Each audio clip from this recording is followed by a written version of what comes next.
آج ہم قسط 382 کے واقعات پر گہرائی سے بات کر رہے ہیں۔ یہ قسط بہت ہی جذباتی تھی، خاص طور پر فرات کو لے کر، جو ہسپتال میں ہے اور اس کا پورا خاندان ایک عجیب امید اور خوف کی کیفیت میں ہے۔ بالکل، اس قسط کی خاص بات ہی اس کی جذباتی شدت ہے۔ ہر کردار جو ہے وہ تناؤ، محبت اور پرانی غلطیوں کے بوجھ تلے دبا ہوا ہے۔ چلے ہسپتال کے منظر سے ہی شروع کرتے ہیں۔ غل کی فرات سے صلح کی کوشش، وہ اسے تسبیح دیتی ہے، لیکن فرات اسے قبول نہیں کرتا۔ جی، اور اس کا رد عمل بہت تکلیف دہ تھا۔ مجھے لگا کہ یہ صرف غصہ نہیں ہے، اس کے پیچھے کہیں نہ کہیں ایک خوف بھی ہے۔ آپ نے بہت اہم نقطہ اٹھایا ہے۔ فرات کا غصہ دیکھیں نا، ہمیشہ اس کی ڈھال ہوتا ہے۔ اچھا، جب بھی وہ جذباتی طور پر کمزور محسوس کرتا ہے، وہ غصے کے پیچھے چھپ جاتا ہے۔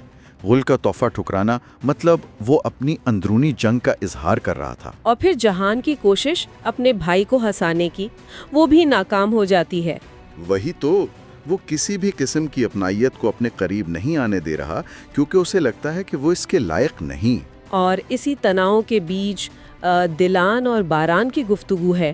وہ ایک ٹھنڈی ہوا کے جھونکے کی طرح تھی۔ بالکل، باران جس طرح دلان کو تسلی دے رہا ہے، محبت اور صبر کی بات کر رہا ہے، وہ فرات کے کردار کے بالکل برعکس کھڑا ہے۔ صحیح۔ ایک طرف باران ہے جو محبت کو طاقت سمجھتا ہے، اور دوسری طرف فرات ہے جس کے لیے یہ ایک کمزوری ہے۔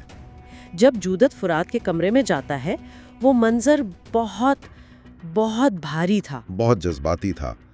وہ ایک بے ہوش شخص کے سامنے روتے ہوئے کہہ رہا ہے کہ میں تمہارا چچا نہیں، تمہارا باپ ہوں، مجھے معاف کر دو۔ فراق گھر واپس آ جاتا ہے، خاندان اس کا استقبال کرتا ہے، اور وہ خود کہتا ہے کہ وہ ایک نئی شروعات کرنا چاہتا ہے، ماضی کو بھلا کر۔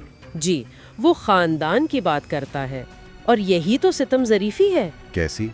کہ ایک طرف وہ خاندان کو جوڑنے اور نئی شروعات کی بات کر رہا ہے، اور دوسری طرف ہم جانتے ہیں کہ ایک ایسا سچ ہے جو اس خاندان کی بنیادیں ہلا سکتا ہے۔